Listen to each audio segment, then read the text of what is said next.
Alors, reprenons du début. Comment résoudre une équation? Je repars sur des équations très simples. X plus 3 égale moins 2 signifie que je pars d'un nombre inconnu, je lui ajoute 3 et j'arrive à moins 2. On peut aussi présenter l'équation, si ça nous aide à comprendre, sous la forme de ce petit schéma. Je pars de x, j'ajoute 3 et j'obtiens moins 2. Donc je veux retrouver la valeur de x. Donc cette addition plus 3, je dois l'annuler. Je dois revenir en arrière. Donc qu'est-ce que je vais faire pour annuler un plus 3? Eh bien le contraire, c'est de faire moins 3. Donc je fais moins 3 des deux côtés de mon équation. Je dois toujours faire moins 3 des deux côtés parce qu'une équation, c'est une égalité, c'est une balance. Donc si j'enlève 3 d'un côté, je dois enlever 3 de l'autre. C'est bien ce que j'ai écrit. Plus 3, moins 3, ça s'annule. Il me reste x. Et puis moins 2, moins 3, ça fait moins 5. Voilà mon équation de résolu. Est-ce que je suis sûre de moi? Si j'ai un doute, je fais ce que j'appelle une vérification. Est-ce que moins 5 plus 3, à la place de x, donc j'ai trouvé moins 5, donc à la place de x dans mon équation, je mets moins 5. Est-ce que moins 5 plus 3 est égal à moins 2? Oui.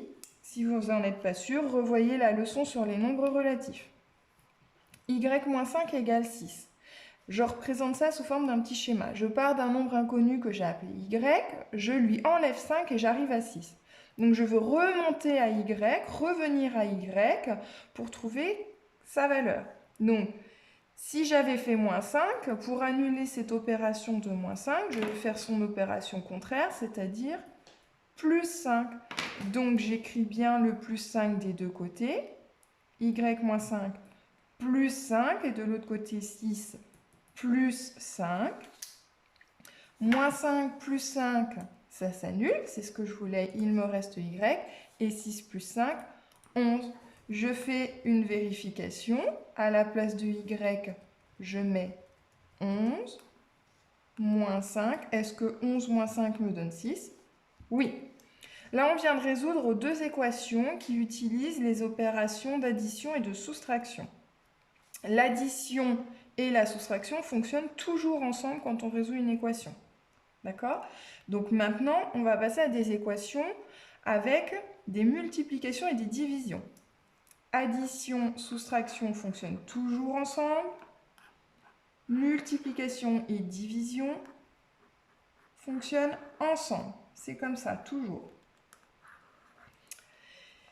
4y égale 12. Ça veut dire que je pars de y, je le multiplie par 4 et j'arrive à 12. Donc je veux revenir à la valeur de mon y. Si une fois multiplié par 4, j'arrive à 12, quelle opération je vais faire pour remonter mon système dans l'autre sens? Eh bien, je vais diviser par 4. Donc cette division par 4, je l'écris bien comme pour une addition, comme pour une soustraction ou une division, je l'écris des deux côtés. Je divise par 4. Et qu'est-ce qui se passe? Mon coefficient du dessus se simplifie avec mon dénominateur 4, c'est ce que je voulais. Donc il me reste y, c'est-à-dire 1y, et 12 divisé par 4, je peux le calculer, ça fait 3. 1y égale 3. Si vous n'êtes pas certain de votre résolution, vérification, je remplace y par 3. Est-ce que 4 fois 3 est égal à 12? Oui, c'est bon. Moins x sur 2 égale 3. Attention, moins x sur 2, il faut comprendre que ça revient au même que x divisé par moins 2. Le moins du numérateur, on se rappelle qu'on peut le mettre au numérateur ou devant le trait de fraction ou au dénominateur, ça revient au même. Donc, moins x sur 2, ça veut dire que le x est divisé par moins 2. C'est ce que j'ai écrit sur mon petit schéma. Donc, je veux remonter.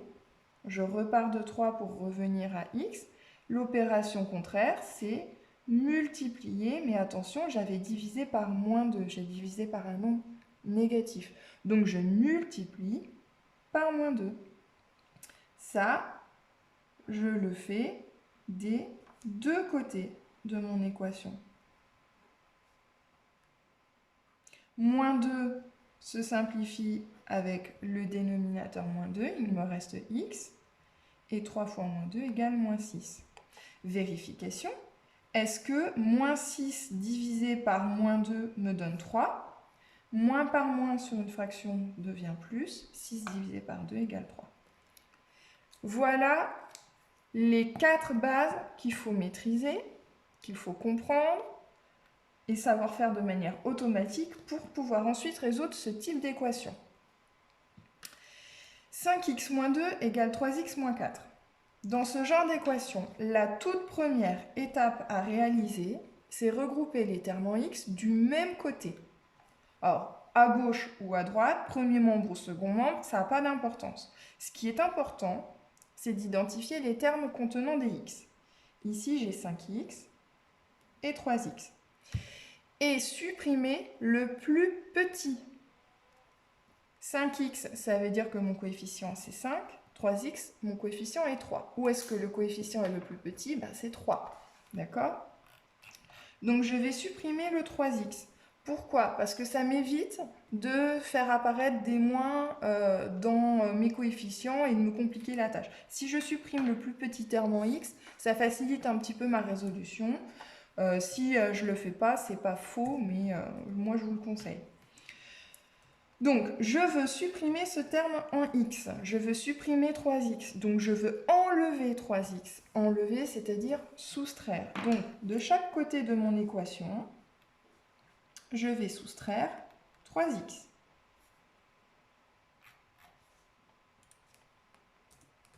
Ici, 3x moins 3x, ça s'annule. Il va me rester donc uniquement le moins 4. Et de ce côté-là, je réduis. On a appris à réduire.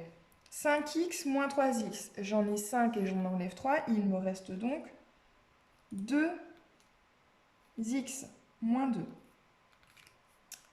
2x moins 2 égale 4. Maintenant, deuxième étape, c'est celle où on va supprimer le terme numérique qui se situe du même côté que l'inconnu.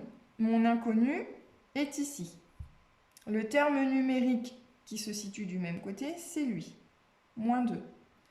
Qu'est-ce qu'on vient de voir? Pour supprimer moins 5, on avait fait plus 5. Donc là, pour supprimer moins 2, je vais faire plus 2. J'applique le plus 2 des deux côtés de mon équation. C'est fantastique. Moins 2 plus 2, ça fait 0. Ça disparaît, c'est ce que je voulais.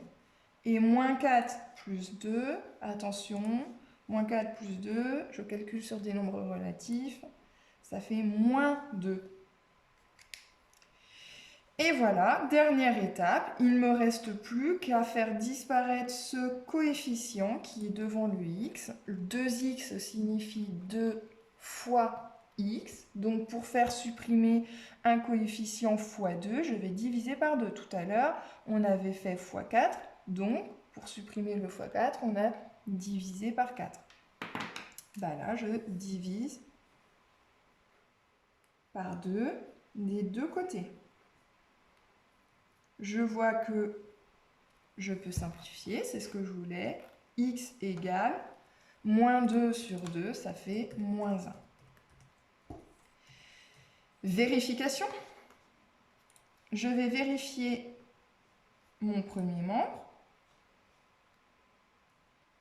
Premier membre, 5x moins 2.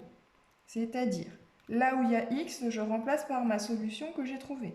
Moins 1 est la solution de cette équation. Donc 5x moins 2, si je remplace x par moins 1, ça veut dire 5 fois moins 1, moins 2. Ça fait moins 5 moins 2, c'est égal à moins 7. Second membre, maintenant, est-ce que je vais trouver la même valeur? Si je ne me suis pas trompée, je dois trouver la même valeur, puisque moins 1 est la solution. Mon second membre, c'est 3x moins 4. Donc là où il y a x, je remplace par moins 1. 3 fois moins 1, moins 4. Ça veut dire moins 3, moins 4. Ça me donne moins 7. Moins 1 est bien solution de cette équation. Si vous avez des difficultés à résoudre les équations, réécoutez plusieurs fois cette vidéo, reprenez systématiquement les bases. Ici, vous avez bien toutes les étapes qui sont redites. Donc, à travailler. Il n'y a plus qu'à. Bon courage!